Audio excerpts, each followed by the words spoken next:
This episode is brought to you by Indie Insights. Indie Insights is our bi-weekly newsletter and love note to the film industry, movies, and the creatives that make them, not to mention you, our esteemed listeners.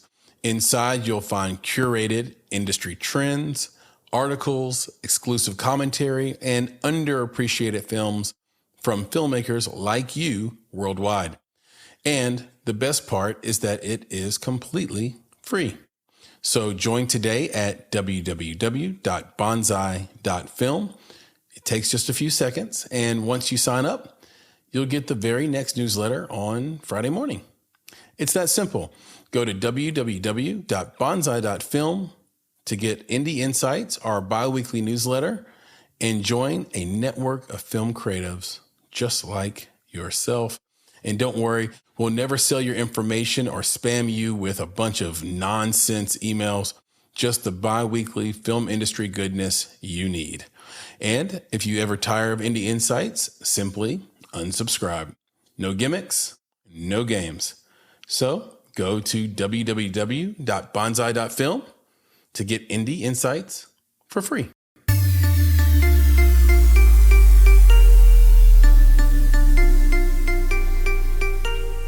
You're listening to Make It, a podcast by Bonsai Creative that helps creatives in film get where they're going faster by sharing the advice, knowledge, and insights of professional creatives across the film industry.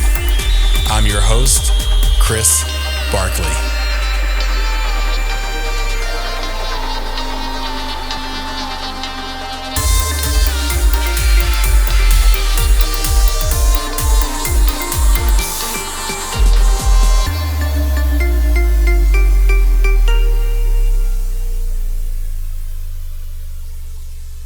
Hello, my name is AJ Feuerman. I am the founder of my own consultancy, AJ Feuerman Communications, and I am also a publicist and social media strategist. AJ Feuerman, welcome to the Make It podcast. Thank you for having me. Well, I'm really excited to have you. You are a firecracker, to say the least, and Thank you. Yeah. Question mark. and really a multi-hyphenate creative. You're so much more than just a publicist. I want to give the audience a deeper sense of who you are. I'm going to read from a short bio. And like I always say, this is the internet. So if you think something needs to be amended or corrected, just let me know at the end. Sure. AJ Feuerman is a public relations executive with experience representing clients across the entertainment, lifestyle, and technology industries. She specializes in planning and executing innovative campaigns that include both traditional and digital mechanics, as well as blogger and influencer outreach initiatives. She's the founder and CEO of AJ Feuerman Communications, and most recently was the director of public relations and social media for independent film distributor Gravitas Ventures, which Bonsai has a wonderful relationship with. We love Nolan and his brother, and all Brendan. Of our films are distributed through Gravitas. So, was that the case when I was there, or is that new? Were you there? I think you were there between 2017 and 2019. I left I left around Christmas time in 2017. Ooh, so that would be a little bit of overlap there, I think. Maybe just slightly. We love Lindsay. We love Mary Kate. Lindsay's not there anymore, but I love her too. Yeah, she's gone, and she got a really wonderful. Not that working at Gravitas isn't wonderful, but she got a really wonderful new job, and well deserved. So, Lindsay Moffat, if you're out there, congrats. Hi, Lindsay. On your success. I know that this audience will want to hear from you about the role of PR in a successful film branding and marketing campaign. I know that me and you have talked offline about this a lot, but before we get into that, you've had such a rich existence. I kind of want to get into you a little bit and just ask you how growing up in your household was. Can you describe to us what growing up in the Feuerman household was like? Oh my gosh, what a deep cut. Well, I'm born and raised Los Angeles native. I am an actual Valley girl. If you've ever heard that expression, Valley girl, I was born in the San Fernando Valley. I grew up in the San Fernando Valley. What was it like? My parents were amazing. There was never, at one point I wanted to be a singer and a dancer on Broadway. My parents were always just whatever we wanted to do, they were supportive of. I started off college in Arizona and then decided I wanted to go to film school at NYU. And they said, okay. They were just wonderfully supportive, big fans of the arts, even though they themselves were not particularly involved in it. In fact, my father was famously tone deaf. But yeah, we saw a lot of plays and movies and were involved in a lot of extracurricular activities. I would say my upbringing was busy. I was always taking on projects and running for positions, and I was an editor on the school paper. And yeah, so all the things, I was pretty much how I am now, my fingers in lots of pots and not really good at sitting still.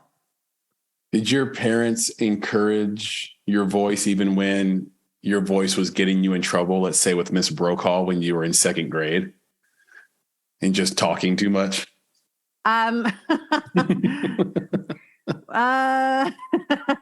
Questionable. I used to bring home report cards that, back when they did report cards, I don't know if they still do.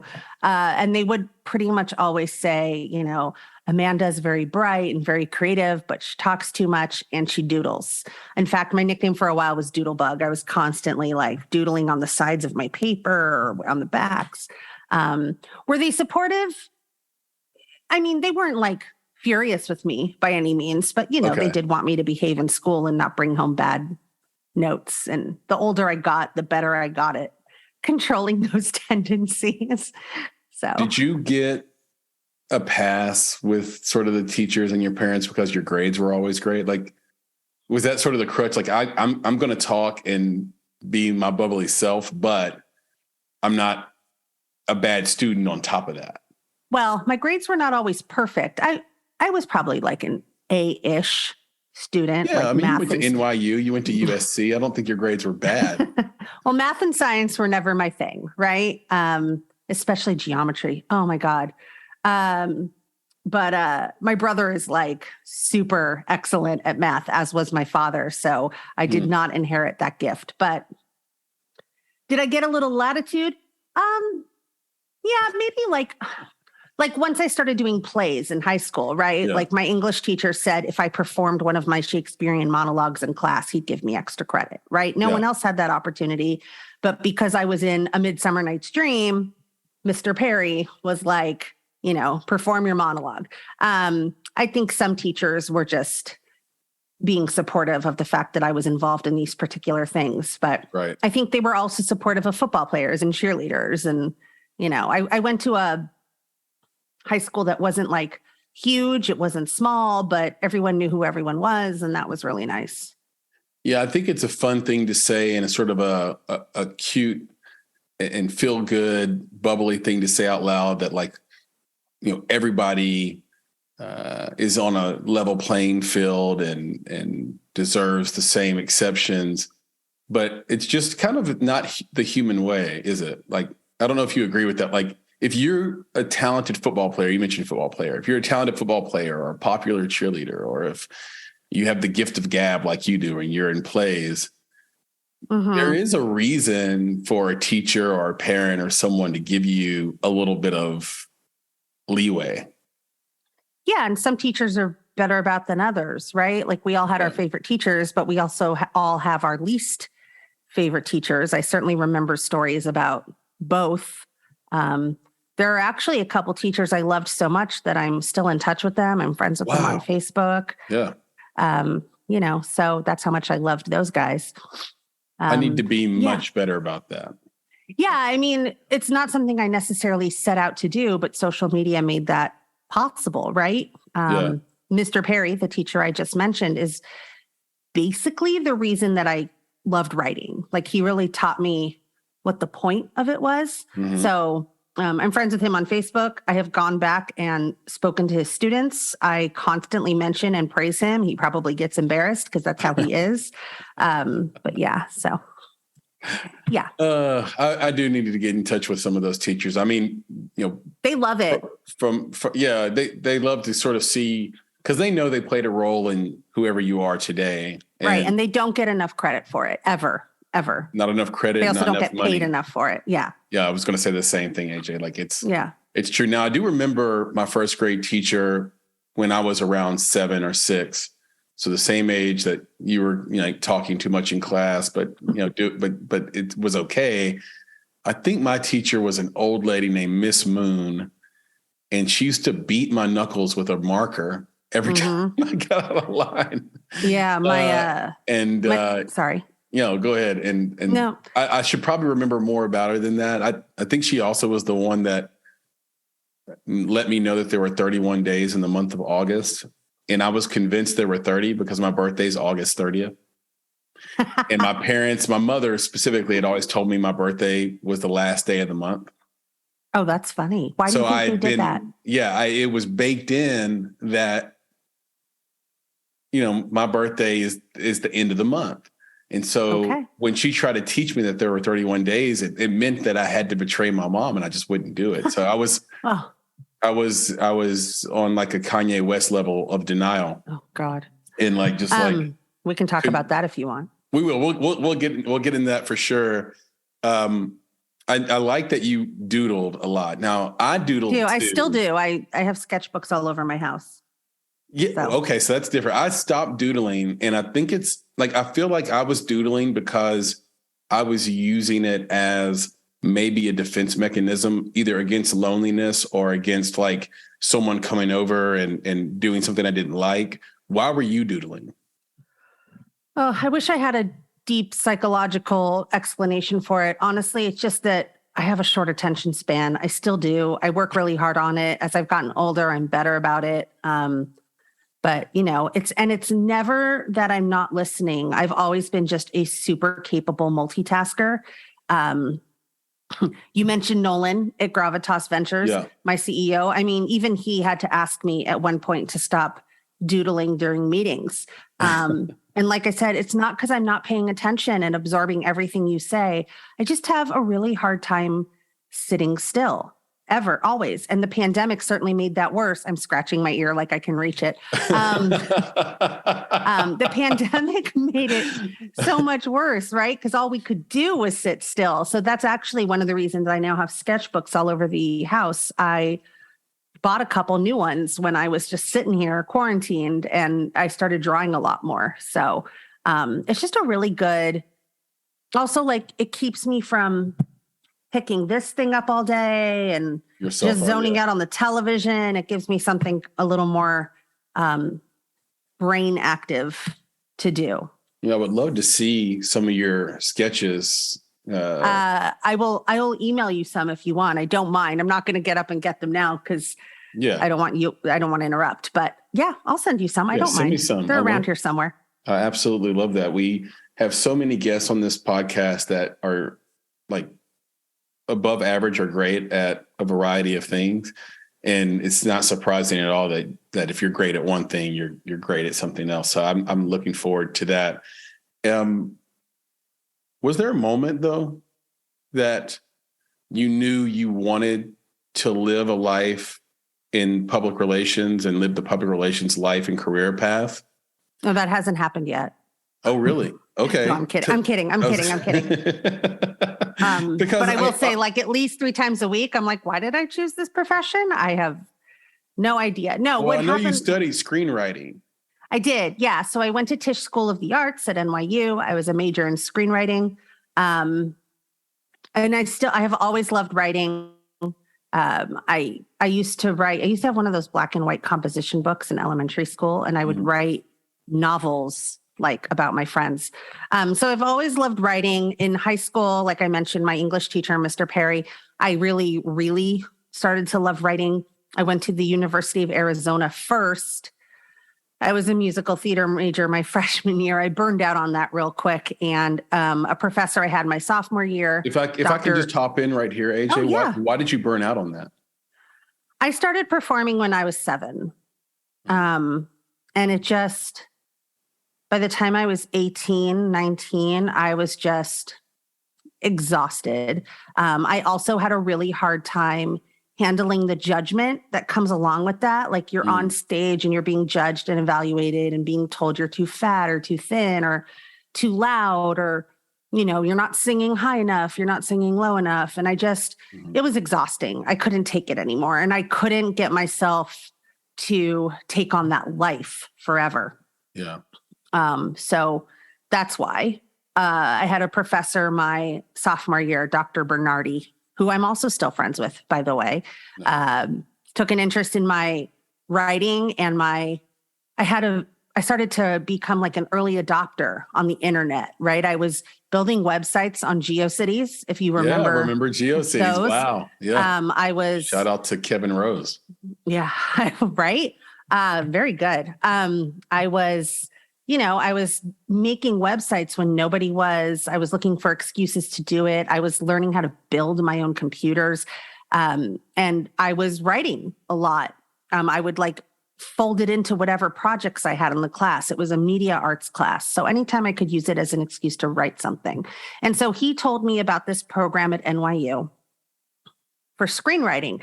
And we knew it was a long shot. They let in 11 to 20 kids per year and usually only a couple transfers. Somehow I made it in there on some writing samples I sent them, which was wonderful. But yeah, all this is to say, I graduated, 9/11 happened pretty much the second I graduated. Oh, got it. A month after 9/11, I put my tail down between my legs and moved back to Los Angeles. I worked some random jobs. I worked retail. I worked at a law firm. Getting work as a writer, I'm sure everyone has heard, it's pretty hard. It's a pretty tough way to earn a living. It's a pretty hard nut to crack into. And I knew I didn't want to live in my parents' house forever. Like I said, I'm not good at sitting still. I wanted to move forward. So I started to look at graduate school programs because I wasn't getting into any doors. I certainly wasn't getting any job offers with a screenwriting degree, which is a shame because I think it says a lot about certain skills. And I found this program at USC in Masters in Communications. I could go to school at night and still work during the day, which is something I felt like I needed to do because I didn't want to stop earning money. And I didn't really know what I wanted to major in. I picked communications because it was broad and because it seemed like a way to be creative, but still earn a living. Mm-hmm. So the very first class I took was called Entertainment and the Internet, which was in 2006, a way to explain social media because no one was using that term quite yet. And it was a co-taught class by these two guys named Josh Mooney and Judson Furden. And it was an exploration in what would become social media. I loved it. I loved it so much. It appealed to the creative side of me. It appealed to the person in me that likes to sit down and teach herself HTML and make websites just for fun. It just thrilled me. I thought it was so cool. And so that was kind of the jumping off point. And from there, I took a class called image management. I took communications ethics, and I just got full force. I just went full throttle into it. And I wrote my graduate thesis this is about 2.5 years later, on how social media, by then we were saying that term, how social media was going to revolutionize and completely change the entertainment industry. And a lot of people were like, oh no, it's a fad. And I'd like to think that I am the person who changed it all. I'm the person who changed the entertainment industry. Yeah, right. But yeah, that's my 44-page thesis was a mini opus on that. And from there, I had a really good stroke of luck when this woman came and spoke at an alumni event. and said she was hiring an assistant. And I was the type of nerd who kept her resume in her backpack. And, about 4 days later, she hired me to be her assistant in the PR department at Hallmark Channel. And that's it. I was off and running. So that is how I became a publicist. Sorry for the long rant. No, that's wonderful. There's a lot to dig into there. Do you think that your 2008 thesis has come to pass? Fast forward and looking at retrospect, like what was sort of the most controversial or questionable thing in that thesis that you remember that has actually come to pass today?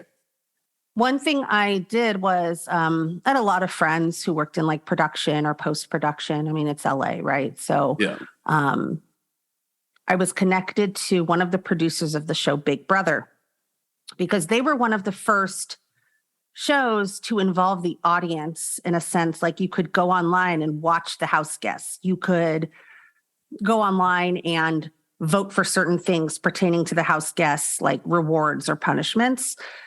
So I interviewed this guy, I think his name was Rich. And basically what we were discussing, we were hypothesizing that having a second screen was going to become commonplace in entertainment, right? That was controversial because most people were of the opinion that no one could concentrate on television and this at the same time, right?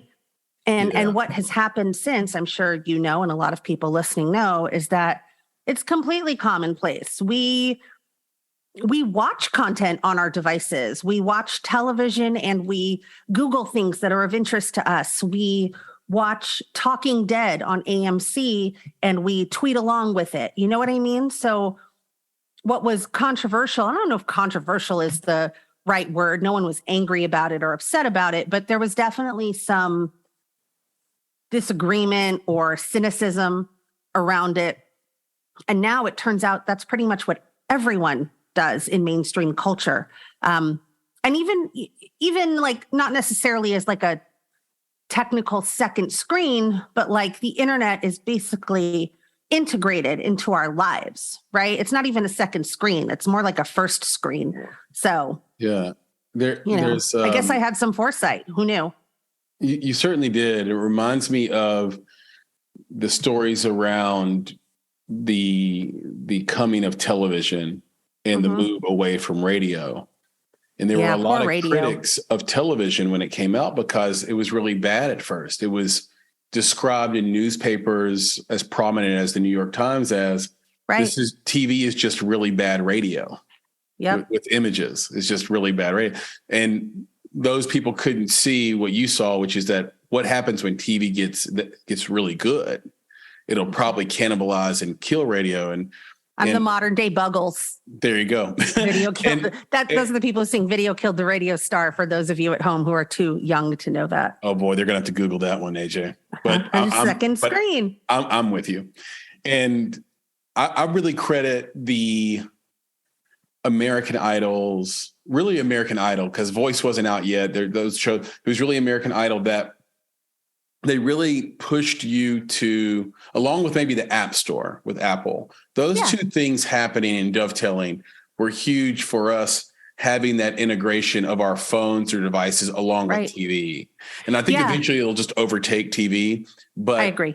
But this idea of you're going to vote on a singer from your phone whilst watching the show. Absolutely. So now you're engaged. Now it's sticky. Like you can't not watch the show because you're doing something physically. Right. Or you're physically involved in the show in a way you've never been before. Right. I think people also American Idol has been around for 800 years now. Yeah. Excuse me. And I think that people forget because it's become kind of I don't want to say a joke, but it's been secondary around to The Voice and America's Got Talent. Yeah, I mean, it's been around long enough that people don't take it as seriously as they used to. But I'm sure there's a lot of young people who don't even realize that's where Kelly Clarkson came from. That's where Jennifer Hudson came from. Simon Cowell is still very much on television. Yeah. He's much nicer now. And I'm sure a lot of people don't remember what an asshole he was. Oh, he was honest. He was a famous asshole. He was, and go YouTube it because it's actually kind of priceless. But anyway, I think people devalue how much American Idol moved us forward.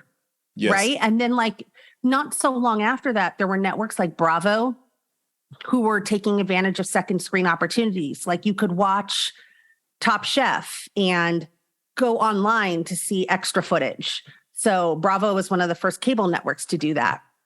So yeah, I mean, I think that shows like American Idol, Big Brother, Dancing with the Stars, they got you to watch television and simultaneously participate in another activity.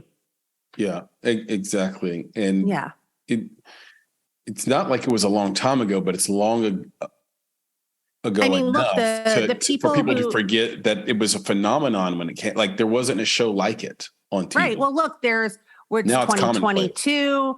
18-year-olds now were born in 2004. Like I said, I'm not the mathematician in my family. No, AJ. Am I wrong?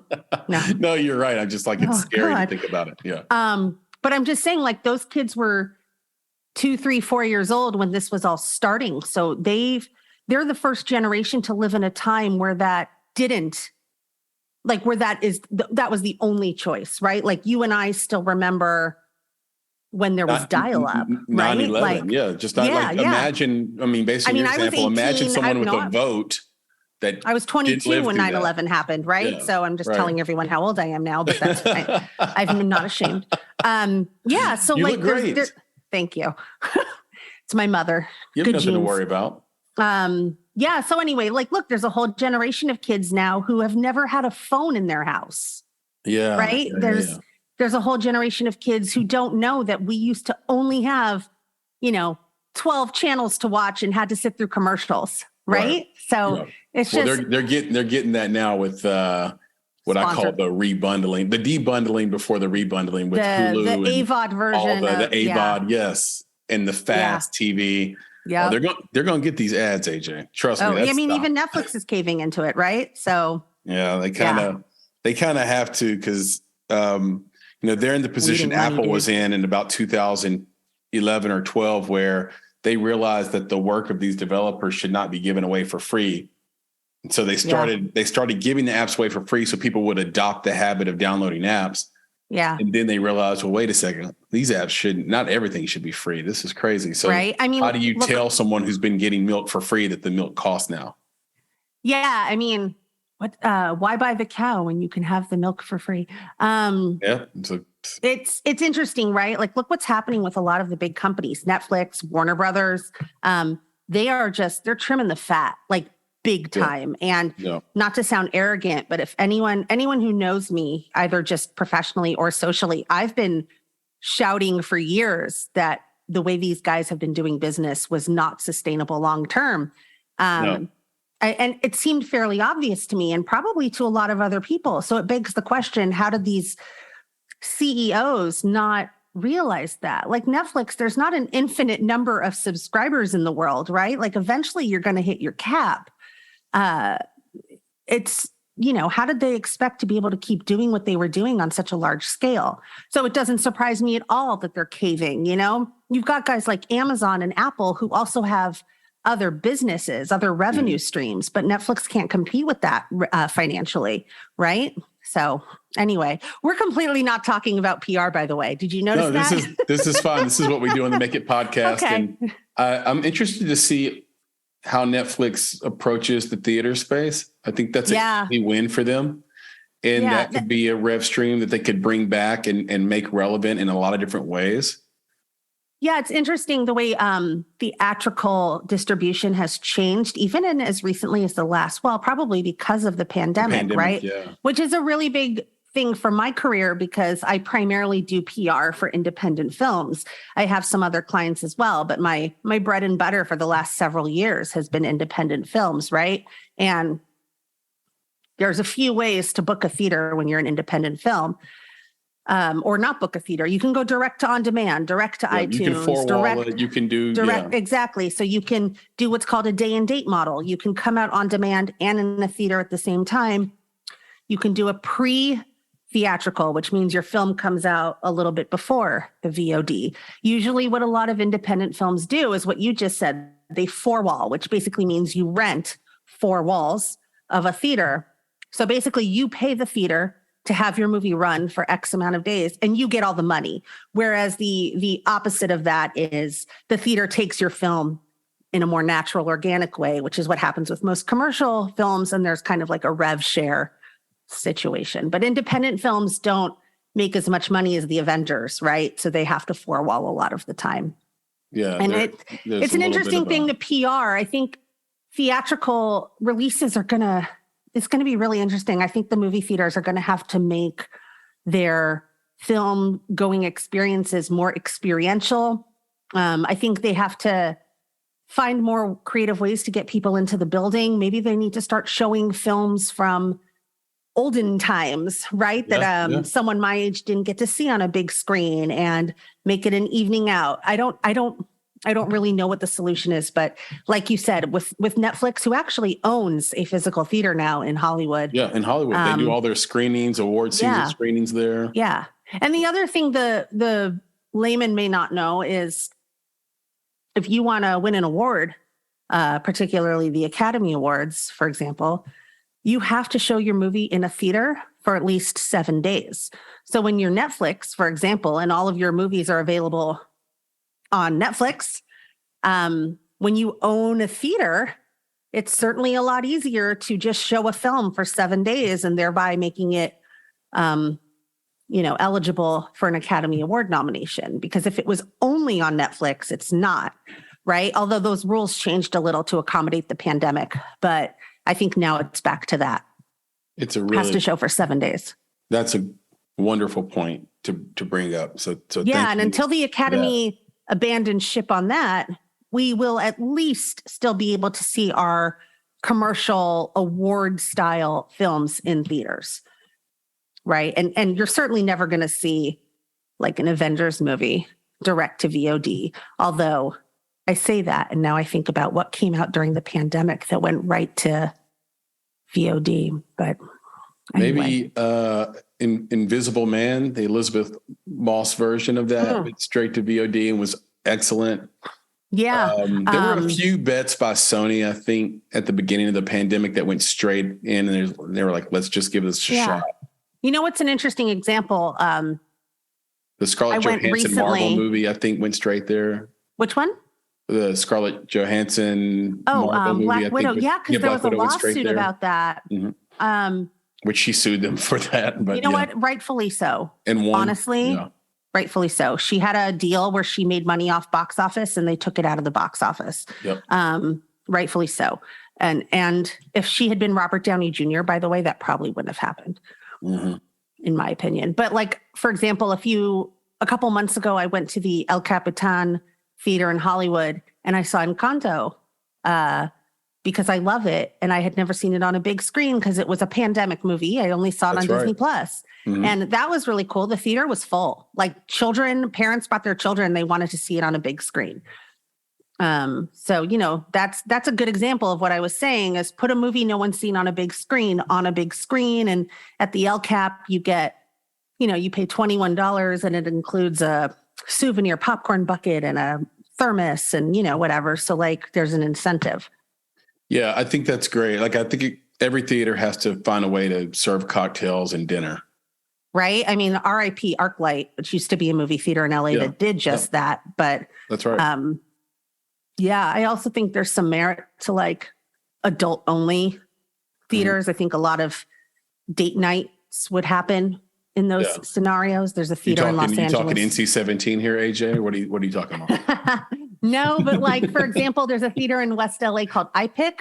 I don't know if you're familiar, but like you walk in there's a restaurant, there's a bar. It's not a particularly large theater, which is probably smart. But like I went and saw the original Superman with Christopher Reeve. Yeah. He did in this. That's who I'm named after. What? That's who I'm named after. No kidding. That's awesome. My mom thought he was sexy, apparently. And I mean, she's not wrong. No. That movie holds up, by the way. Like, think about that. This guy was flying through the air on wires in 1977. There was was it 77? There was no CGI to like erase you know what I mean? Like it still holds up. It's still very magical. But anyway, we're sitting in a theater in these comfy leather chairs. They serve you, they give you a menu. You can order food, you can order cocktails. The theater only holds maybe 50 people, might be less. Like I said, it's a small building, but that theater was full.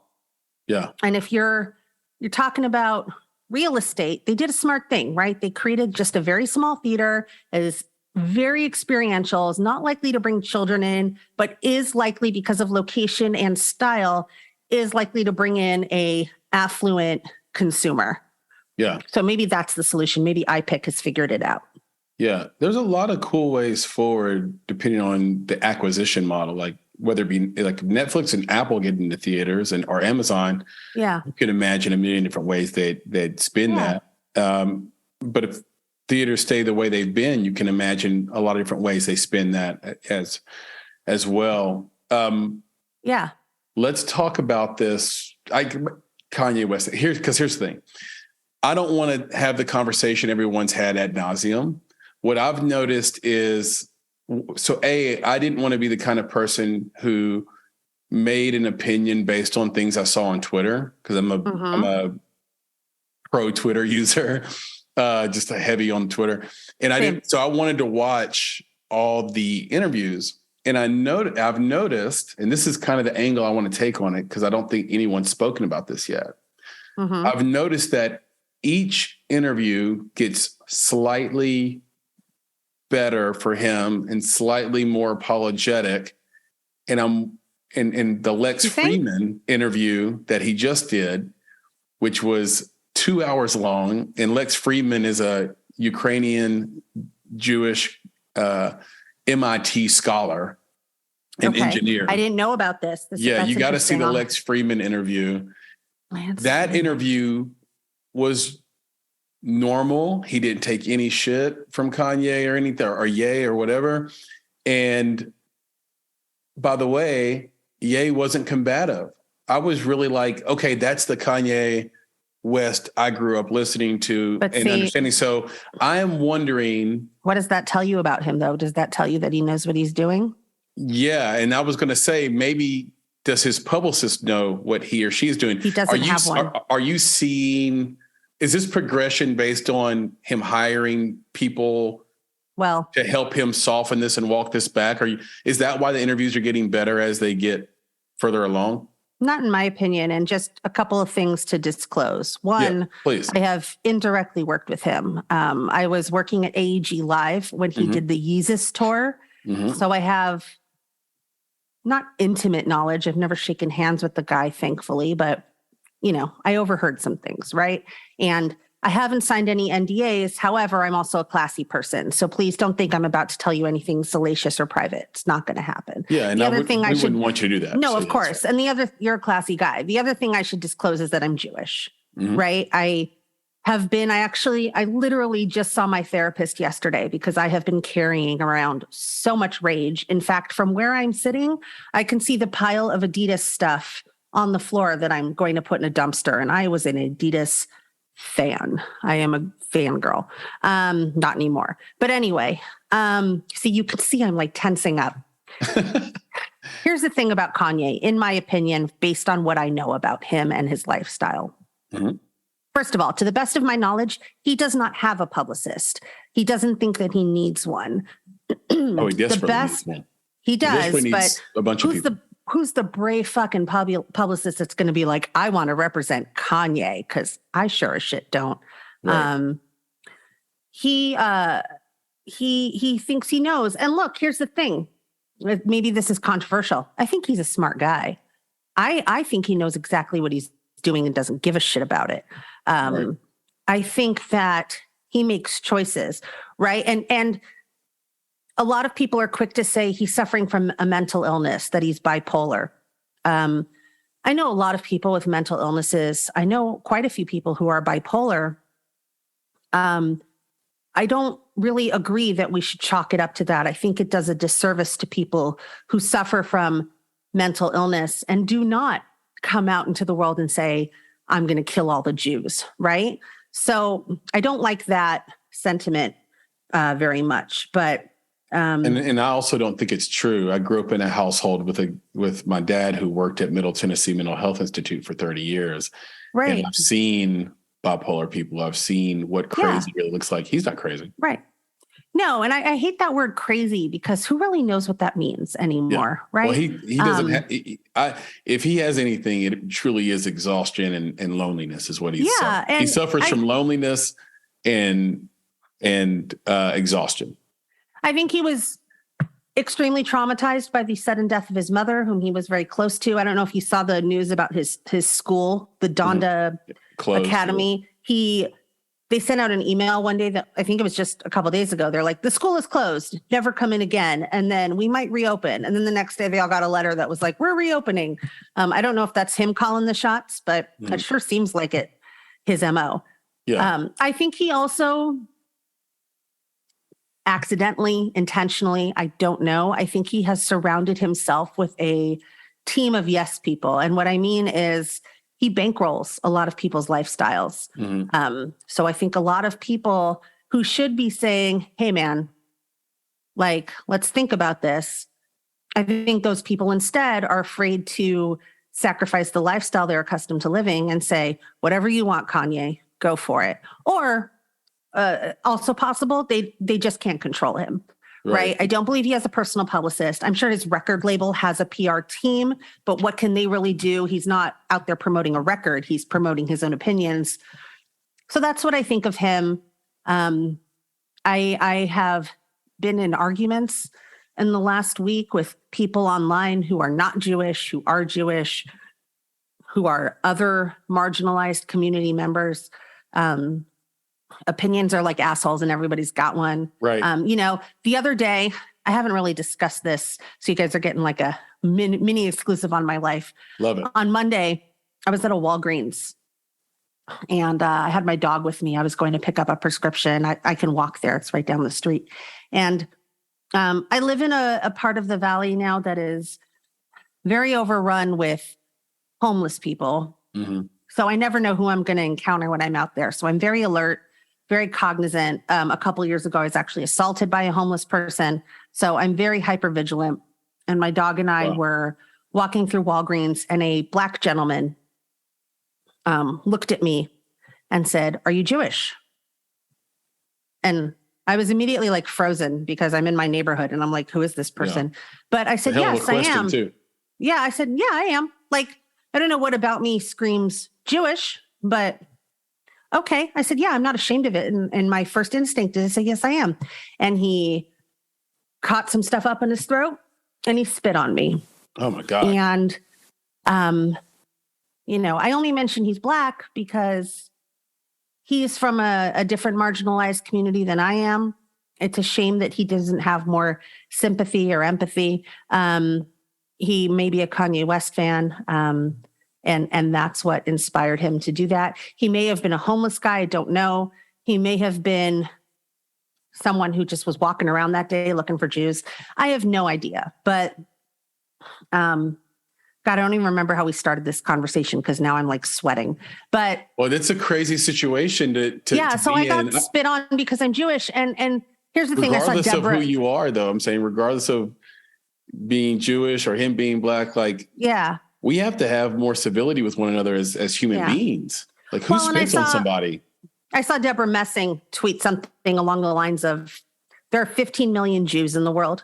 Kanye West has almost 19 million followers, right? And I'm not saying all of them listen to what he says, but that's his reach, right? Yeah. So if people think it's silly to be... I would say it's bigger than that. Yeah. I mean, if people think it's silly or trivial or dumb to be afraid of these things that he is saying out loud, it's not. Like, I got spit on is my point. Like, he has influence. This is a really terrible case study of PR and how PR can work, right? He's out there saying things. He's convincing people of things that are not so. And I get spit on or a lot worse happens, right? Yeah. And so when you get companies like The Real, it's a designer resale platform who's no longer taking and reselling Kanye products. You get Skechers escorting him out of the building. You get finally Adidas dropping him. That's important. That is really important stuff. That is people saying like, this is not okay. And we don't agree with it. Yeah. And you shouldn't either. Right. That's the PR. That's the strategy. I have no idea why it took Adidas that long. I would have been on it with some kind of statement immediately. Shame on them. That was money. You know, he's responsible for nearly 70% of their online sales. Their stock dropped by half when they I think when you sign on to work with Kanye, you got to know what you're signing on to. Tough shit. At the end of the day, there's it's not an excuse, but I think that's the reason why. No, it took him absolutely. So long. And I had a fight this morning with someone on LinkedIn who was saying at the end of the day, business is business and they got to make money. Okay, fine. But we're also human beings. Very cynical view. I'm also, like I said, there's a pile of Adidas shit on my floor right now.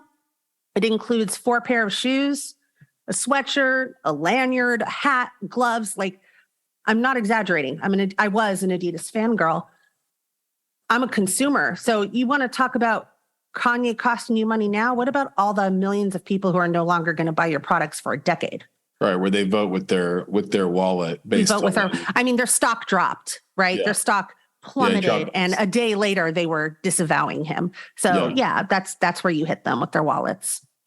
Yeah, it's. I would say to everybody, watch the Lex Fridman podcast. I'm going to check that out. Interview where he apologizes for what he's done a lot. And to your point, the question is he apologizing now that he's lost $400 million in brand licensing deals, or is he apologizing because he realizes how absolutely delusional and sort of this, he has delusions of grandeur that are on a level that you don't see normally, that are dangerous. So maybe he's realized that. So the question is, and two things can be true. Maybe he's lost a lot of money and then realized also. Yeah, the poor billionaire. He's now only worth $400 million. This did not go the way I thought it was going to go, because I have heard what you were talking about, where he thought that. So there is this rumor that he wanted to get out of the Adidas deal and thought that he could say something that would get him dropped, so he could go. And do a deal with somebody else that was worth more, that was a better deal for him. But this went completely haywire on him. I mentioned Lex's podcast as well because of just the power of podcasting sort of I think we're getting a great example in the last month of the power of podcasting in the overall PR space. And every client I have now, before they ask for anything else, they ask me to get them on podcasts. It's a really big deal. I look at the Maker situation where she had the documentary Jihad Rehab, which is now named Unredacted. Mm-hmm. And we had first spoke about her. We were the first podcast to speak positively about her on the record. I had the bravery to do it because Sundance and South by Southwest had done an about face. They loved the movie. Then they turned around once they got pressure from people in the Middle East saying that a white woman shouldn't have made this movie and all these other things. That's hard. They said they hated the movie and and didn't program it. And then her own investor, Abby Disney, who's super influential, said the movie was trash, even though she invested in it, was first money in. And so Meg was broke. She had no money. She could pay her investors back. Her life is ruined. Her name's besmirched. She goes on the Waking Up podcast, or the Making Sense podcast with Sam Harris. And her GoFundMe goes from $3,000 to now, last time I checked, $650,000. It's probably more now. That is tremendous outcome from being on a podcast and doing one interview. Right. And think about this, and YouTube has kind of the same power. It's evergreen. That content will be available in perpetuity. It's also why the video on demand model works, right? Like, you will be making money off that for a very long time. It will be out there for a very long time. And this is something I tell my filmmaker clients, by the way.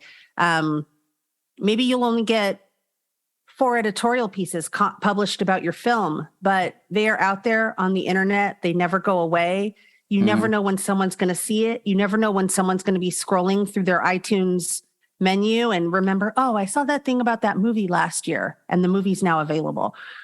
That podcast will always be there. That GoFundMe, I don't know how long that'll be there. Another example is a lot of organizations did fundraisers on YouTube during the pandemic. Like, you could watch some kind of cast reunion and on the side, there would be like a panel to donate.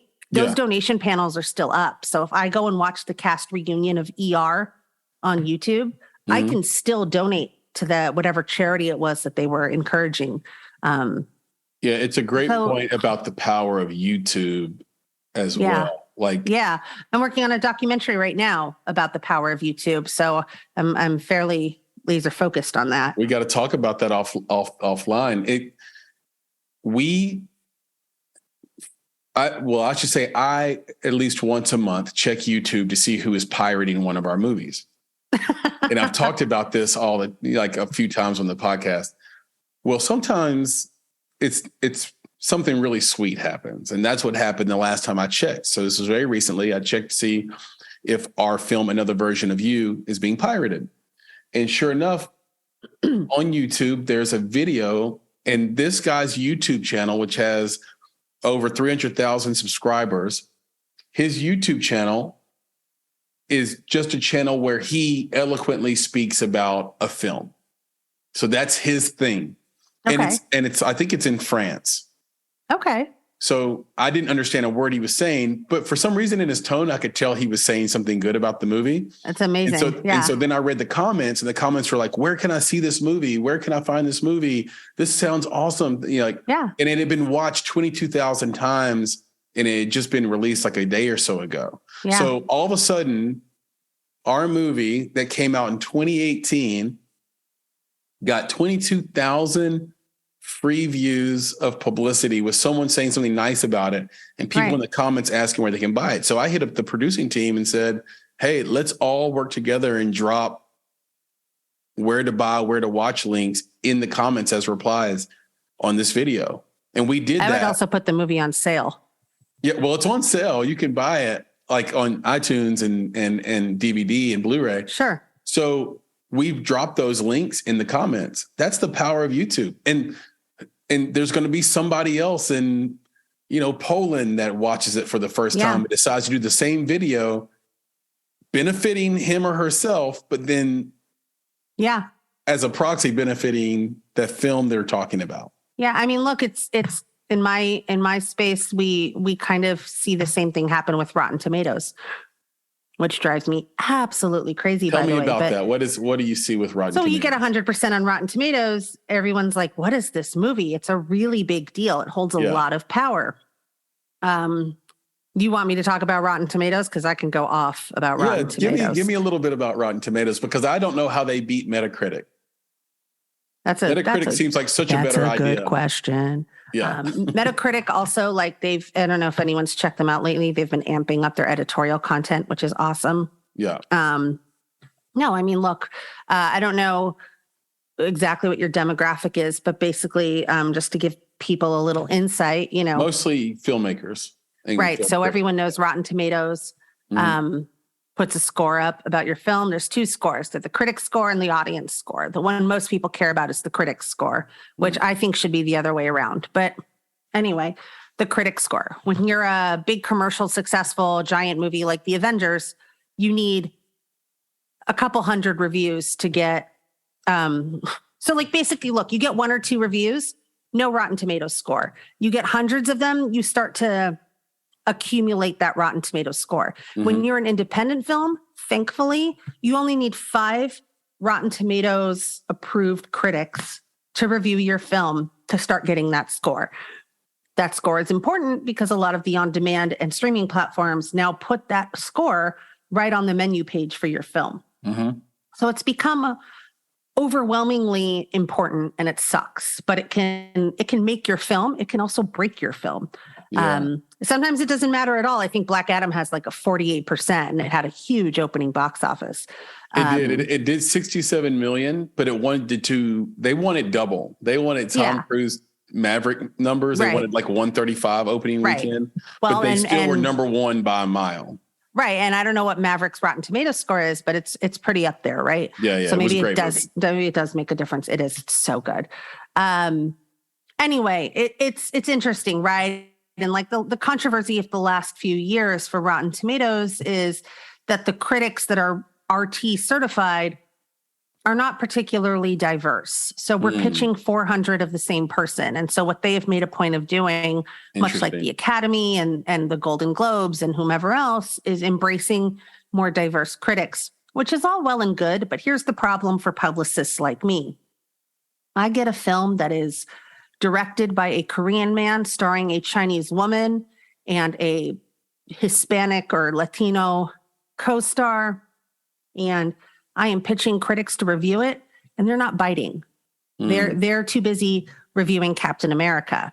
And don't get me wrong, I love Chris Evans, but you can't be out there talking about diversity and the need for diversity and not review some of these movies, especially when you are the Asian critic or the female critic or the LGBTQ plus critic, right? Yeah. When I go to those people and ask them to support their own community, they are saying, I would love to, but I only make money if I review Marvel movies, right? And I get that. Everyone has to pay their bills. And I think what this is all indicative of is that it is a systemic issue. I don't know how you fix it, but it is a big problem. And it's a shame also because like the filmmakers I represent, they're making some really good movies, like really good movies. And it's getting harder and harder to get them seen. So I have a couple that is the power of Rotten because, Tomatoes.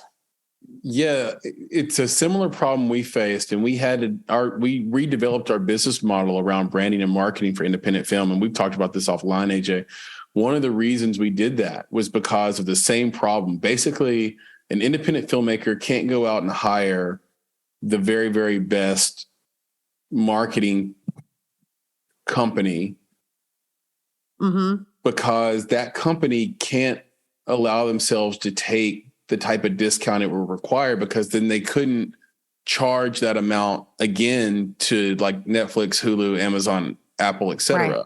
Or and by the way, just to have. shamelessly plug myself, that's why you come to me, because I work with independent filmmakers and I keep my rates competitive. That's Thanks, right. guys. Exactly. Yep. Well, that's so meta right there. It's the case. So maybe I'm nothing if not a apply publicist this for myself. Yeah.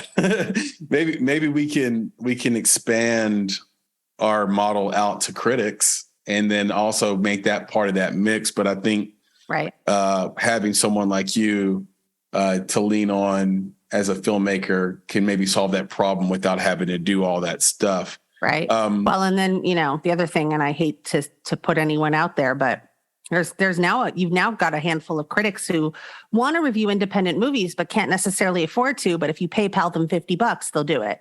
Right. And Rotten Tomatoes.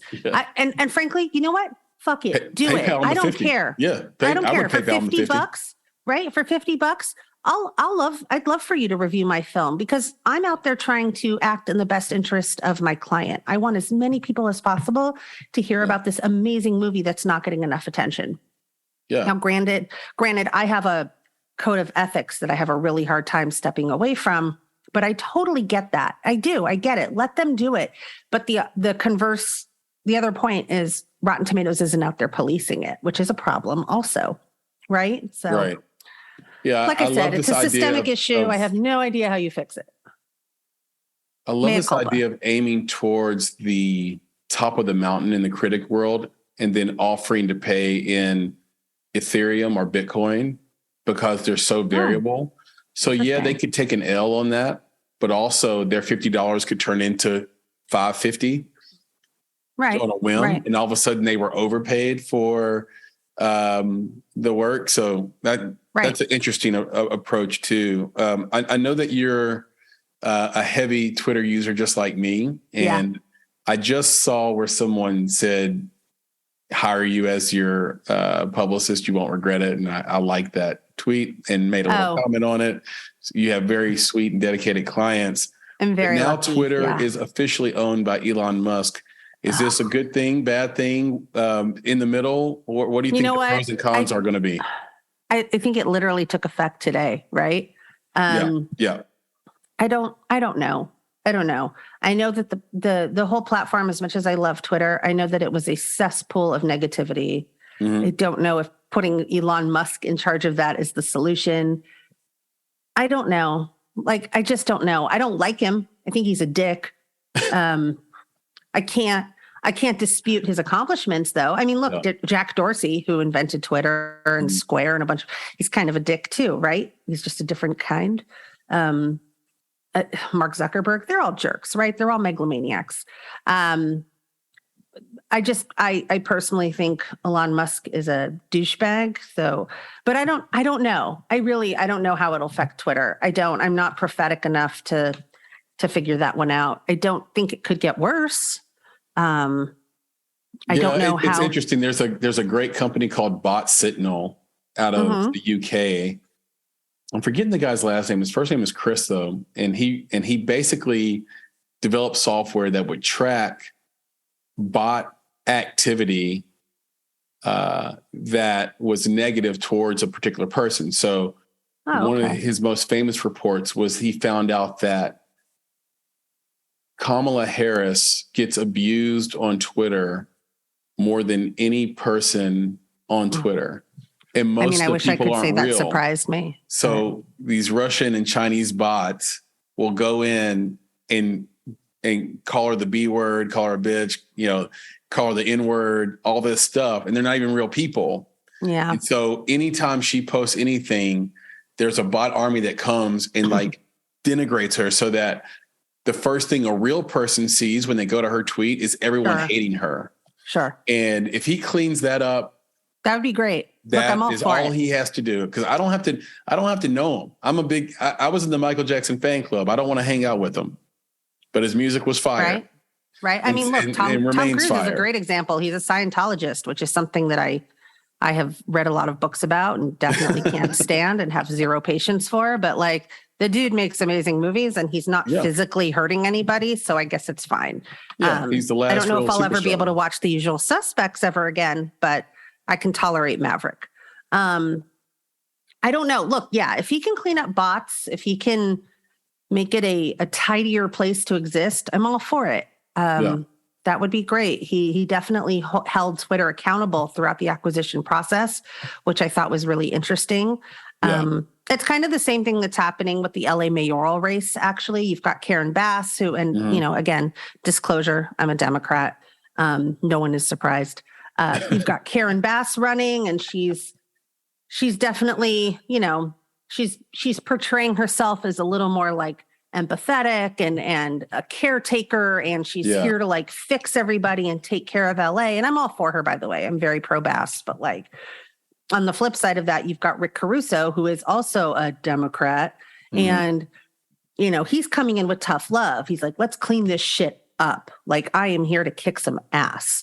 And while I don't particularly support him, I get it. I get why people are into that.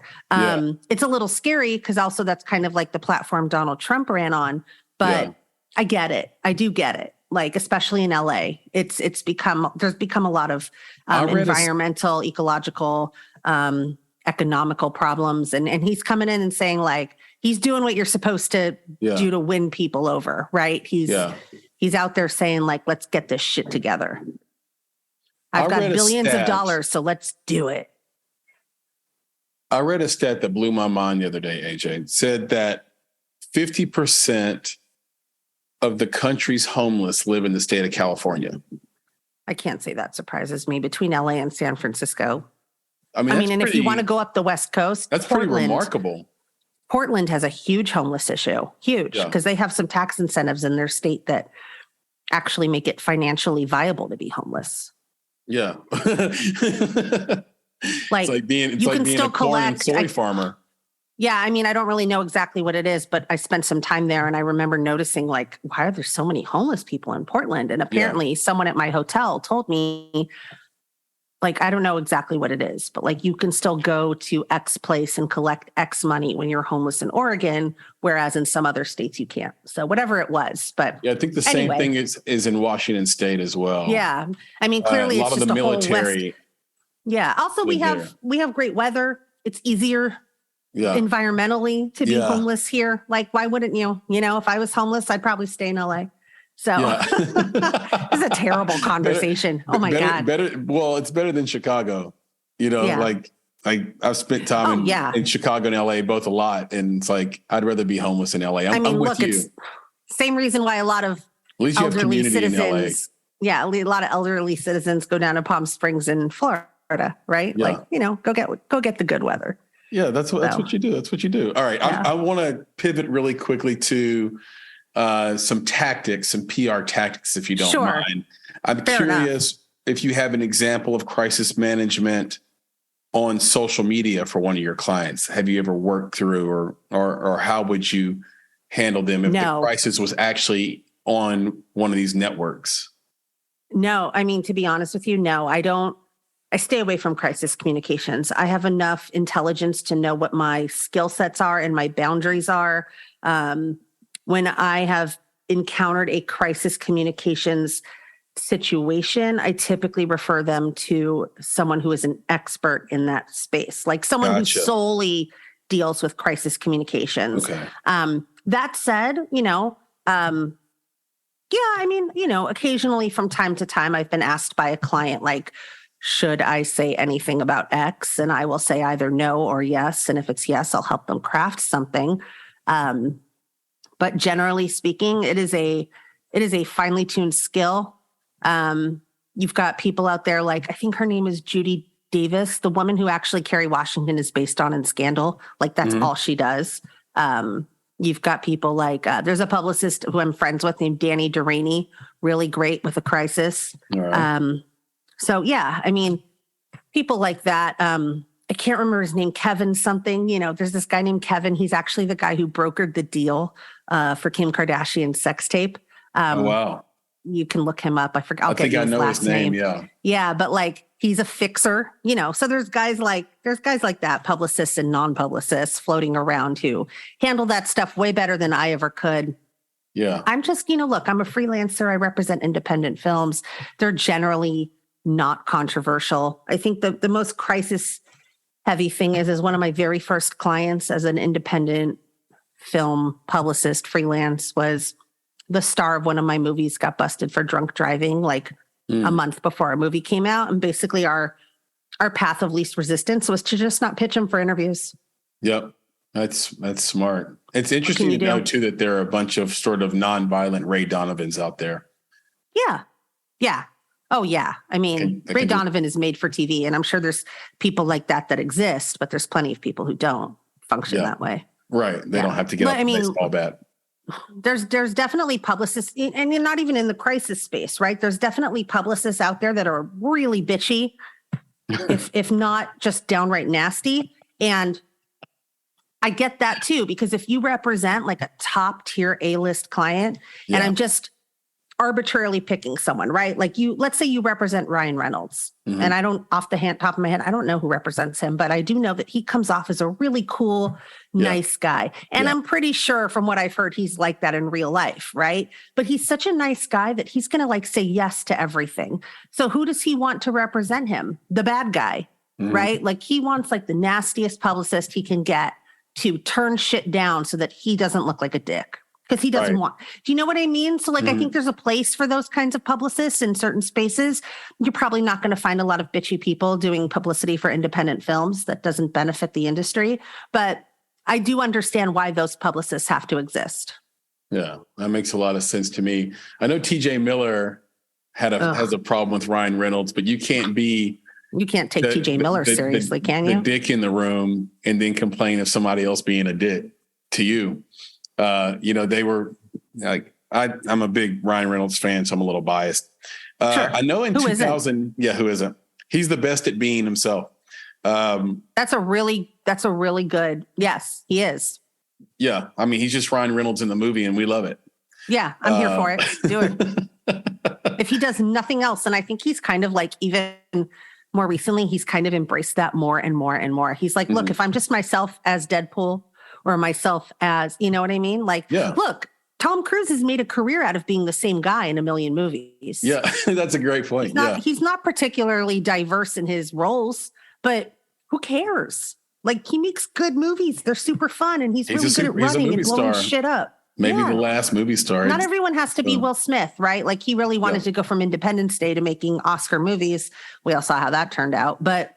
Well, he won it, but... Yeah, fair point. Did he though? Did he?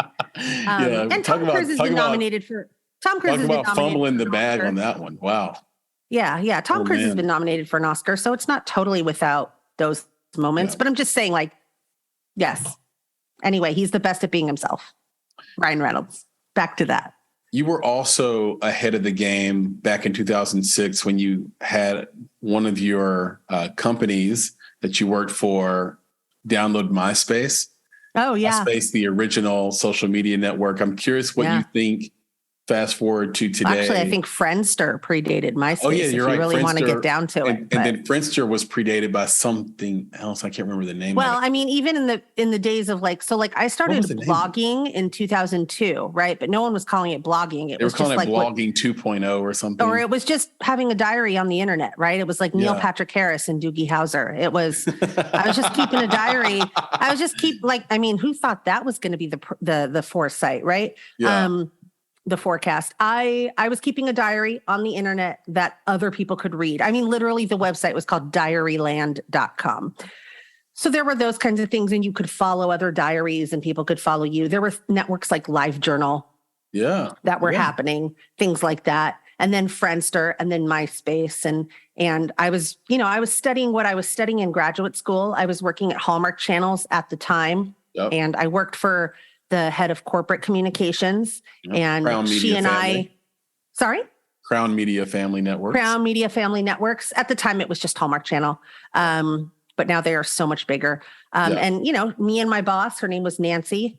We were talking, and she was like, "Let's get on MySpace," and I was like, "That's a terrific idea."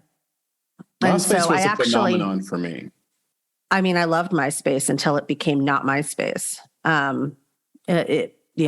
But I basically was asked, I'm not sure about the timeline of this, but at some point I was asked by the chief communications officer, a guy named Mark, to put together a PowerPoint presentation on the benefits of online social networking.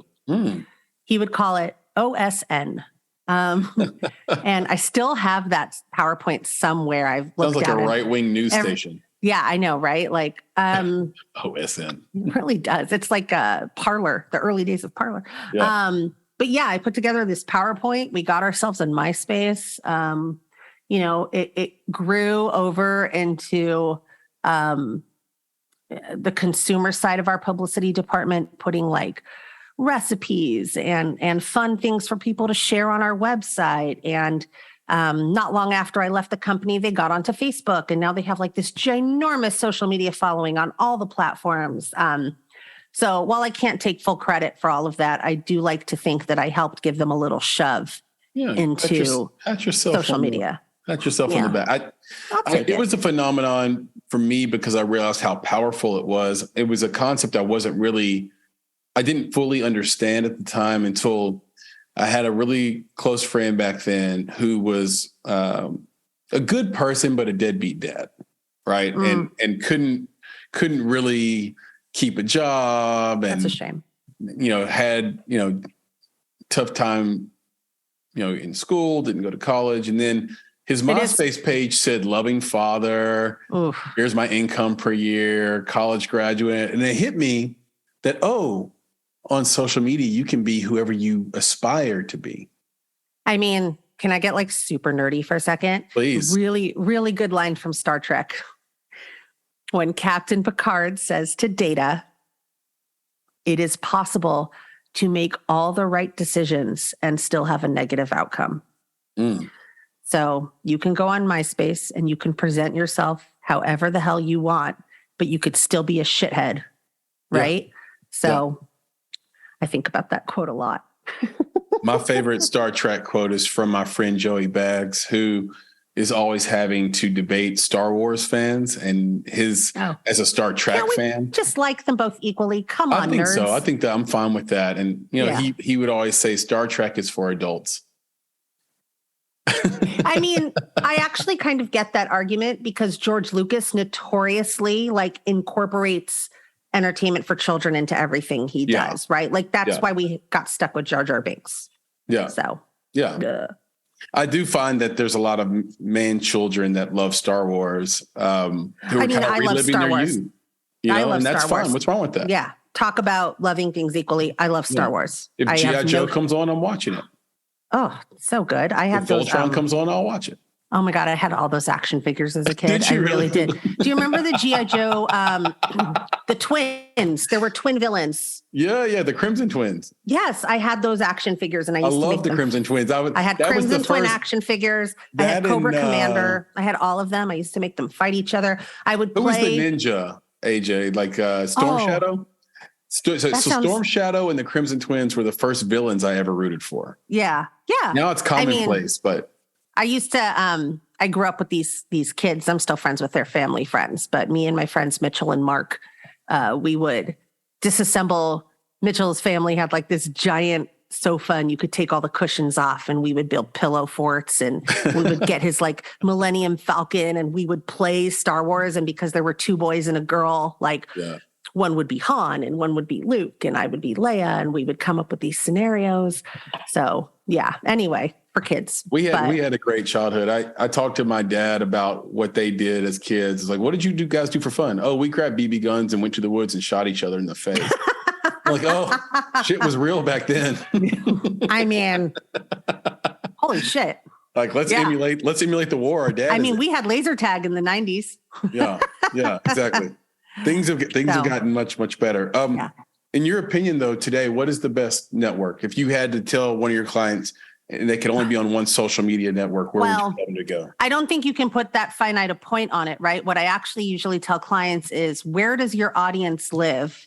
And let's go be effective there, right? So if you've got a documentary and it's about the YouTube effect, shout out YouTube effect. You probably want to be on Twitter because there needs to be a dialogue about it, right? You're not necessarily going to get anywhere by putting a picture on Instagram or a video on TikTok. If you're working with, a lot of influencers or actors now, right? So you're working with one of those guys and it's a movie that's targeted at younger people, you want to be on TikTok. So, and I also say to my clients, it's better to do one thing really well than multiple things mediocre or average, right? So like I said, think about it, do some research, talk to your publicist or your social media consultant, figure out where your audience lives, go there and kick ass at it. That's my suggestion. So I can't say like everyone should be on Twitter, everyone should be on Facebook. I will say though, from a marketing standpoint, the best bang for your buck is Meta. Okay. Right? Like, Twitter doesn't, in my experience, Twitter does not convert to movie tickets. It does not convert to streams or downloads. Instagram's a little trickier because you can't click on a link in a post, but you can from a story or a bio. But Facebook, I can go on and I can say like, I want women who are 45 to 55 and live in Des Moines and like knitting. And I can target my ads at those people. Facebook gives you the most options and is also comparatively, like, think about buying a billboard or a newspaper ad or a television commercial. It's cheap. Yeah. It's not unrealistic. Like, if you have a budget of $500 and that's it, you can still get a pretty good outcome on Facebook for that, in my opinion. So completely agree. That's been my experience as well. So, and the if you're engaging in paid, then I say go Facebook. I agree with that completely because their reach is still 1 billion people. Even if it's not hip, it's still 1 billion people. Right. And a lot of people will say, well, you can't get young people on Facebook, but you can get their parents. Yep. That have the money. Right. Like, I can't tell you how many times I get on the phone with my mom and she's like, I saw an Instagram ad for this thing the other day. And then I go Google it. Right. So there's nothing wrong with getting parents on Facebook for something that might be youth targeted. I still think there's value in that. And they're connected. Like if you got Facebook, then you have Instagram, you have WeChat or WhatsApp. Sorry. WhatsApp. Yeah. And look, like, so the cool thing about what I do as a publicist and social media strategist, right? Because at the end of the day, not every publicist is a social media savvy individual and not every social media person is a savvy publicist, right? Like there's some people I partner with frequently that I provide one of those services to support the other.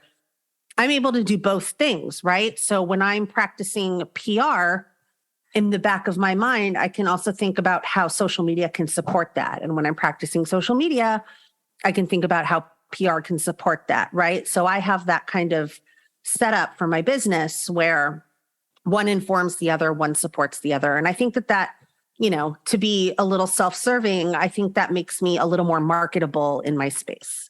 And it makes me more competitive. Like, obviously I'm competitive with my peers, with other freelancers, but I think it also allows me to be a little more competitive with agencies, right? Because agencies have departments and I am a one-woman multi-department agency. And I do have colleagues that I hire on for larger campaigns, but all I'm saying is that my skill set is a little bit more broad than like your average publicist, freelance publicist. Yeah, it's one of the big reasons we wanted to have you on. But I do want to talk to the clients, of course, a little bit more to just piggyback on what you said. Yeah. For first-time clients, like young or old, but first-time clients, what are the key factors to consider when choosing a publicist?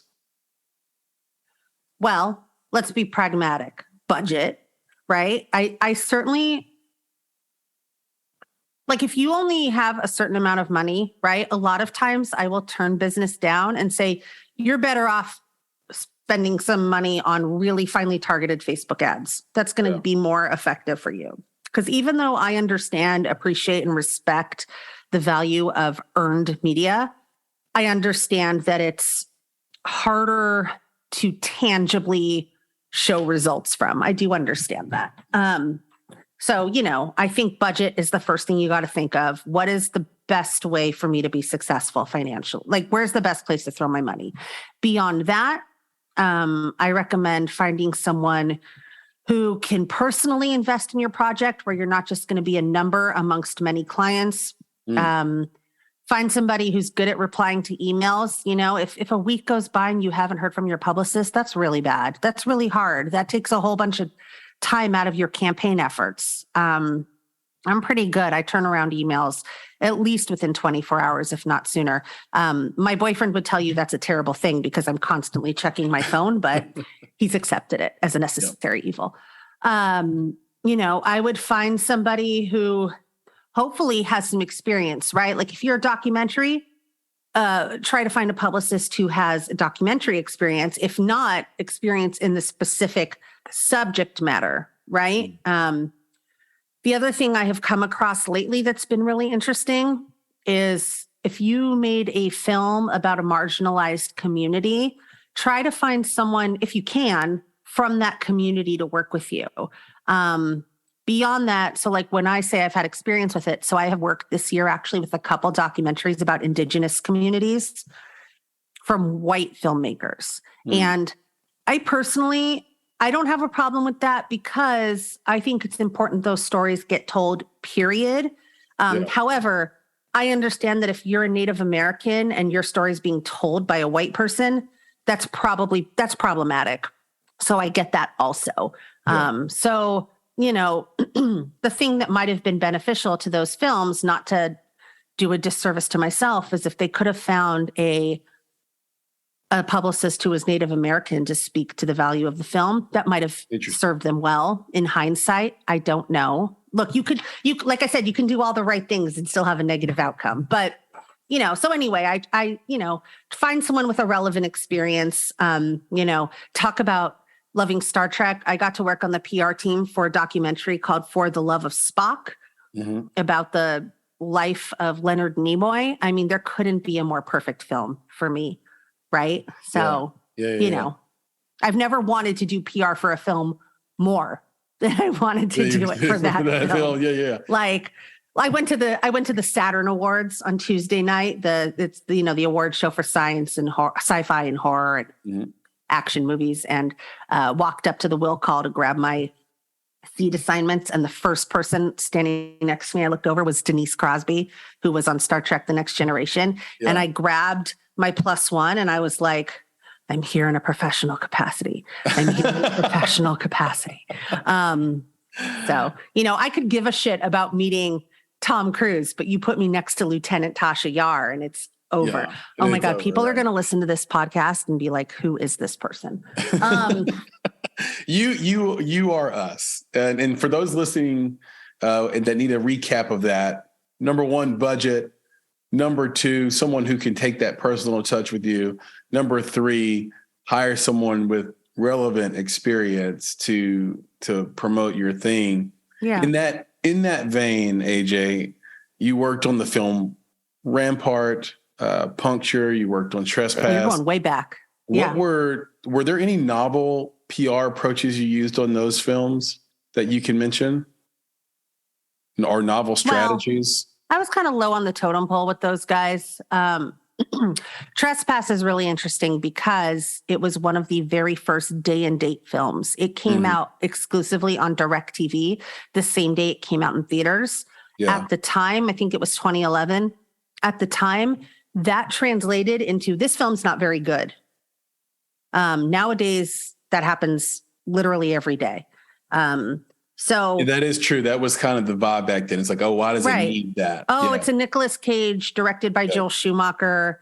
It must not be that good. But it played at the Toronto Film Festival. It was a perfectly adequate action film that could have had a singularly theatrical release and been just fine. But because it had that model, which was just, ahead of its time, it translated into a certain way. So that was really interesting.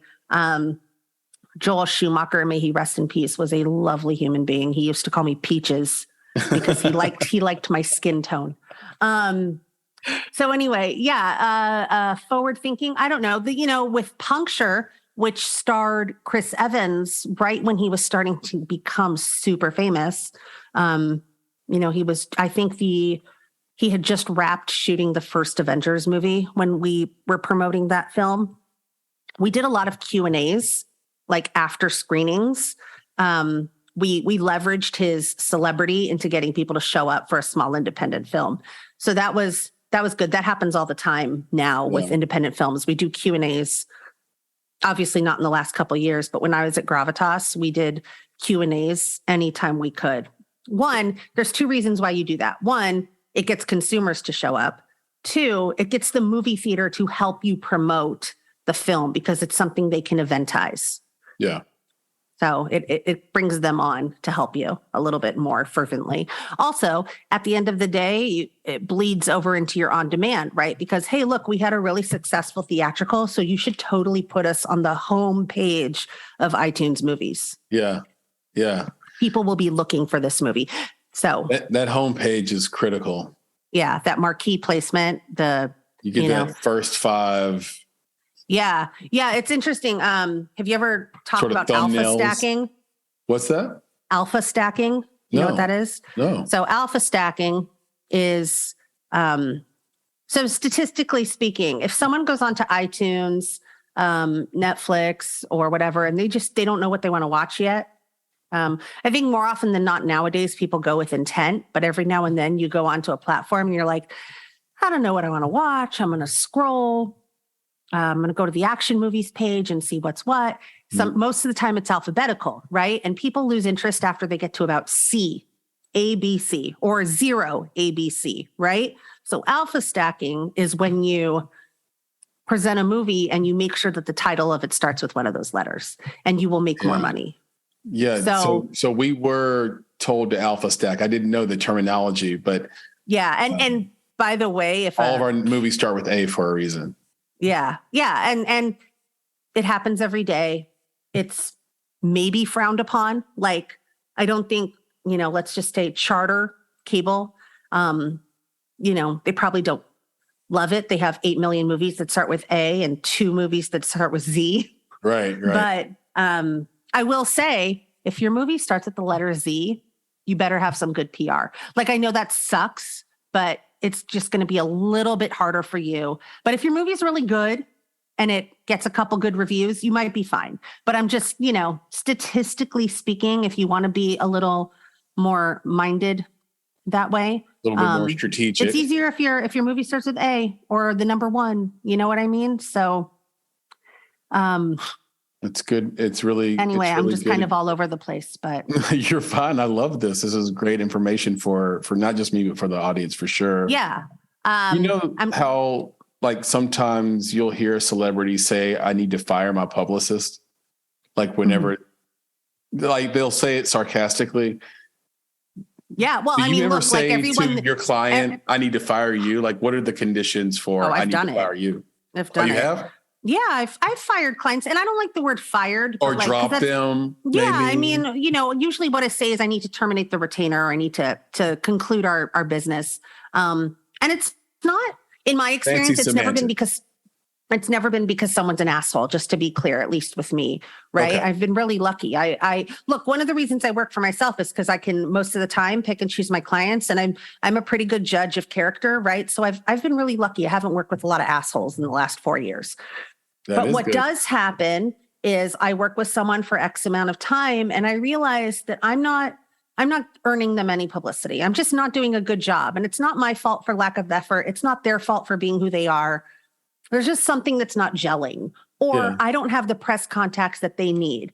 So I certainly don't want to set anyone up for failure. I only want people to be successful. And at the end of the day, Mr. Client, I don't think I'm being successful for you. And I think it would benefit you to get publicity elsewhere. And sometimes I can refer them elsewhere. Sometimes I don't know. And I'll ask around for them. I'm never just going to abandon somebody. But typically what I explain to people, because it's true, is you need publicity. I'm not working out. And it's almost like I'm firing myself from them. Got it. Because it's like when you're breaking up with someone and saying it's not you, it's me. Yeah. I mean, look, and it sounds cliched, but it's kind of true. And I'm also like, I'm sure there's less ethical publicists out there who don't have a problem with it, but I'm not out to steal anyone's money. Right. Yeah. So first of all, I never take on a client if I don't think I can be successful with it. That said, sometimes it ends up turning out that way anyway.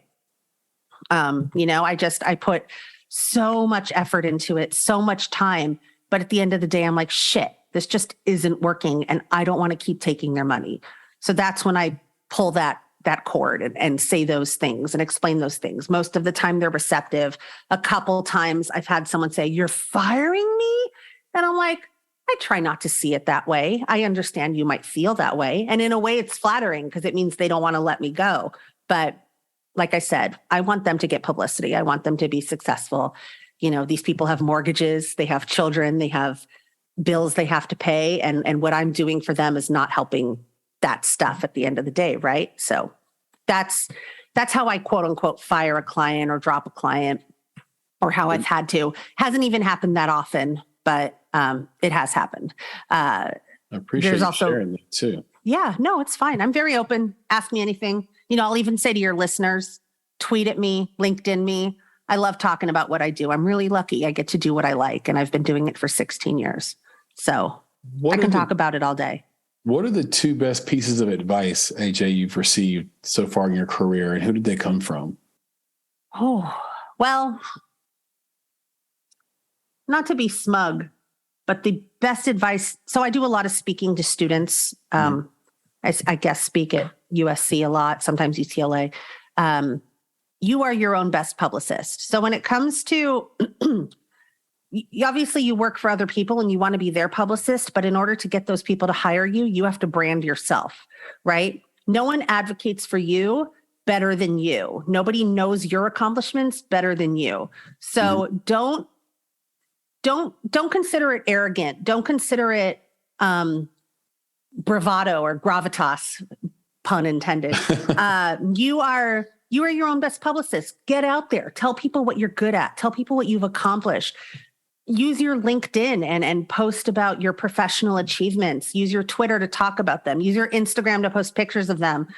Build your online portfolio so you can shoot people right over it to it. That is my favorite piece of advice that I give out the most often. I don't really know who gave it to me. Maybe it's just something I've come up with based on my, lengthy experience, but that is the chunk of advice I give out most often.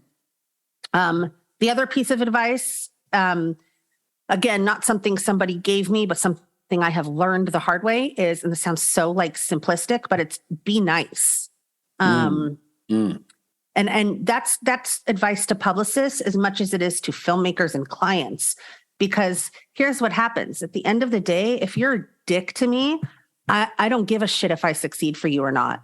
I'm never going to give anyone little effort But I will, for the clients that are just grateful and nice and friendly and warm, they'll get like 150% out of me, right? Like those are the clients I want to be successful for because they are so nice that I want to continue to make them happy. When you're an asshole, I'm just going to be like, well, here's my effort. Like, here's what was in your proposal. I did not go above and beyond. And like I said earlier, I've been really lucky. I've chosen my own clients. I haven't really dealt with a lot of assholes, but in my experience, just be nice. Like say thank you, say please, respond to an email, be honest with your clients and tell them what's what in a nice way. Teach them as much as they teach you and back and forth. So I guess those are my two pieces of advice. Serve yourself and be nice, be kind. What are the biggest creative and business mistakes you see newcomers making? Newcomers? Well, can we talk about filmmakers specifically? Please, that'd be even better. So, especially with independent filmmakers, because budgets are tight, the biggest mistakes I see is that you cut corners to save money, and then you get to someone like me to do publicity and you have no assets. You didn't have an on-set photographer, so you have no stills, or you can even just take some great pictures with your iPhone.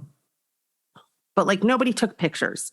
Nobody set up your social media early. So now your movie's done and you're putting it out there, but there's zero people online talking about it. Even if you get like your mom and 20 of her friends to follow you on Instagram, at least it looks like some people are following the film.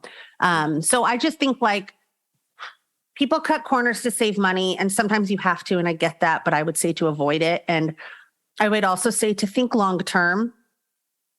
And the other thing I think I see a lot of filmmakers do is something I call analysis paralysis. Like just don't overthink things. You will think yourself into a corner or into a hole that you will never climb out of. Weigh your options, pick the one that's the best, and just lean into it. If you sit around and overthink it and say, oh, before I do this, I want to make sure I don't miss out on X, Y, and Z. I mean, you'll just spend all your time thinking and won't actually accomplish anything. And it's perfectly okay to ask other people for their opinions, but at the end of the day, own your shit and make those decisions. Those are mistakes I see to this day. So, and then the other thing I see a lot of filmmakers do is they're so excited to be acquired by a distributor that they don't stop to read the fine print and they don't ask the right questions.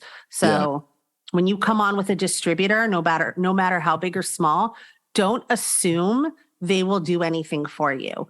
Ask, will you handle publicity for me, or will you pay for me to hire a publicist? A lot of the times nowadays, the answer is no. So if you're expecting marketing, advertising, social media support, publicity, ask about that before you sign anything. Don't let anything surprise you. Yeah, and the main thing if is they're have it in your budget. Yeah, if they're a respectable company, they'll tell you. They'll tell you. And if they don't tell you, if they are dodgy about it or they don't want to give you a straight answer, jump ship, dude. It'll be worth much, much better to go wait and go find someone else who can answer those questions. Yeah. Or find filmmakers who have worked with them in the past and just ask them if the distributor won't tell you, or come to me and ask me if I've worked with them before, just don't make any rash decisions. If they don't have referrals, that's a big red flag. Anyway. Yeah. I mean, don't make rash decisions just because you're excited. Yeah. Or because you feel like someone finally loves you. It's funny. Yeah. We talk about the fact that like a lot of filmmakers we worked with in consults and branding and marketing and beyond will talk about their film as if it's their baby, their child, and they've worked so hard on it. And it is, but then they're so quick to give their baby to anybody. That's a really good way to say it. And the other thing along the same lines is that after the film has come out and you've done everything you can to support it, they're afraid to let their baby go. Yeah. Like they're like, what else can we do? What else can we do to get more people to see this movie? And honestly, at some point, like you got to move on to the next project. Yeah. Like it's like, that's why the strategy and pre-pro is so important. It's living with a limb your whole life and suddenly the limb is gone. And it's like, how do I just use one arm? Right. So I've seen it time and time again. The filmmakers don't know how to let go of their babies, and I get it, but like, That's another thing. You have to. You have to. AJ, You'll just sit there. you have been amazing with your information and your time. Thank I knew you. you would be, and I knew this would be an incredible conversation and super valuable for this audience. I want to you're welcome, for sure. And I really enjoyed the conversation. You're wonderful as well. Thank you. I'm so glad we finally did this. I know we have to do it again. We have to do a round 2 for sure. Sure. And I know we're going to be in touch. I do want to put myself on the hot seat. Oh, since I have you here, I might as well. And I thought about this and said, okay, I'll have the courage to ask this. So you can say whatever you want. Okay. And I will not take it personally. Famous last words. I'm going to listen. I'm going to be like a student. Okay. So if you were going to be the publicist for the Make It podcast, what would you suggest we do? Oh, God. If you had to, let's just say 2 or 3 things. Sure. Well, I think one thing that can be really effective. We could be here all day with as many mistakes I know, as right? I could write you a 30-page PR proposal. I can write anyone. I think one thing that's really effective for podcasters is to have other podcasters on your podcast to like trade off and talk about each other. I think that's really good. But not necessarily in your genre, right? Like go after a different audience because the people who know you. Go find some people who don't know you. I think that building a strong social media following is valuable for podcasts. I really like the guys like, I'm trying to think of an example, like I think Hypochondriactor does it. Like if you go to their Instagram feed, there's these beautiful photos of, who the guest was that week, but it's not just a photo. Like they also have like audio running through it of something they said on the episode. Yeah. So you get like a taste. I think stuff like that is really cool. Just have like an aesthetically pleasing, audio pleasing social media following. I think, and you're already doing this, but I think for podcasts that a visual component has become more important. A lot of people are doing it like this now and putting it on YouTube as well. Right. I have clients that hate that. Like they're like, I don't want to put a shirt on, but I think, I was sitting here half an hour before we started throwing all this makeup on my face because, I think having a visual component now is important. Other than that, kind of what I said before, social media advertising, man, like, what's more important to you? Do you want people to listen to a particular episode or do you want subscribers? So when you're executing your social media strategy, think about that. You have like a really great episode you want to drive people to and hope they subscribe. Is that the message? Or is your message subscribe to this podcast, right? So just make sure you have a clear call to action or a CTA. Yep. Make sure you think about that strategically and do that. Or split your money in half and try both and see what works. Do a split test. Yeah. Love it. Exactly. I love it. Thank AJ, you. I love that. Chris. I appreciate you giving me that information, being honest and being brave along with me. And I've also loved this conversation. Can you tell this audience where they can find you on social media, find you on the internet, reach out to you directly, learn more about you, et cetera? Yeah. So strategically, I've made this very easy for people. My name is AJ Feuerman. I'm sure wherever you see this podcast, you'll see how to spell my name. So just AJ Feuerman at everything. Twitter, AJ Feuerman. Instagram, AJ Feuerman. AJFeuerman.com. Like everything is the same. I am very findable. So please hit me up. Always happy to talk. If you can't afford to work with me, I can probably refer you to someone you can afford to work with. So I'm always happy to do that as well. Obviously, I like talking. So let's talk. I always, there's a show on NBC, New Amsterdam. Yeah. Yeah, about the guy who ran the largest public hospital in the country. It's based on that. And his slogan is, how can I help? And I think that's where I come from. How can I help? If I can't help you, how can I help you find someone who can help you? Right? Like Jerry Maguire, help me help you. And that's the role Tom Cruise got an Oscar nomination for. We just got full circle. Closure. Love it. What a callback, and what a generous offer too, to just say, hey, if you can't afford me, I'll find someone that will. Mean, look, I might just have opened Pandora's box. I'm going to get like 50 messages tomorrow. I hope not, God. But, I do try to get back to everyone. I tell the same thing to students when I speak to their classes, like I will respond to you. So It just might not be in the next 24 hours because my clients come first, but I'll get back to you. I think it's incredibly generous. And for those listening, Feuerman is spelled Feuerman. Yes. So very German. AJ Feuerman. Yeah, it means fireman. Like it literally sure does. Fireman. It literally does. So and I did some research into the origins of my first name, which is actually Amanda, which is like Amanda Joy. Yes, it's like caring. Amanda is like caring. So I'm a caring, joyous fireman. Sure, why not? I love that. It's fantastic. And we all know where Chris comes from. Well, yep, Christopher Reeves, and my middle name, full disclosure. No, but I mean biblically. Biblical, Christ, yeah. Yeah. Christ. Well, it says it's Christ-like. Christ. Wait, do you have siblings? Yeah, I'm the baby. I have two older sisters. What are they named after? Who are they named after? Ooh, I'll have to ask because I'm not sure. So my oldest sister's name is Angela. Okay. And that could be Angela Lansbury for all I know. Ooh. And my middle sister's name is Michelle. And I don't know why she was named Michelle. Look, sometimes people aren't named after anybody. They just like the name. But yeah. Anyway, we could talk all day, obviously. Let's get lunch. Yeah, we'll get lunch. And we'll get a Hollywood going to start coming back out to LA a lot more. I know you're the brunch queen. My spot is in the alcove. Follow Hollywood Brunch on Instagram as well, by all means. Hollywood Brunch on IG, absolutely. Great pictures, by the way. And I used to always go to the alcove, and then now I've been told the alcove is like quote unquote like a scene. A scene now, it's like you're going there to. Yeah, but delicious is delicious. You can still go there. Yeah, I'm so depressed about it. I'm like, where am I going to go now? Where else? If I pick another spot, where do I go? Besides the alcove. Is that the vibe you like? I mean, I always recommend alcove vibe. Yeah, I like the patio. Yeah, go to Aroma in Studio City. Ooh, I'm writing that down. Terrific. Aroma's great. The place I always used to recommend is gone now. But damn Penny. I don't know. If you want simple, like there's a lot of cute little diners like Patty's Diner in Toluca Lake. Mm-hmm. No, that sounds they're my client. That sounds self-serving.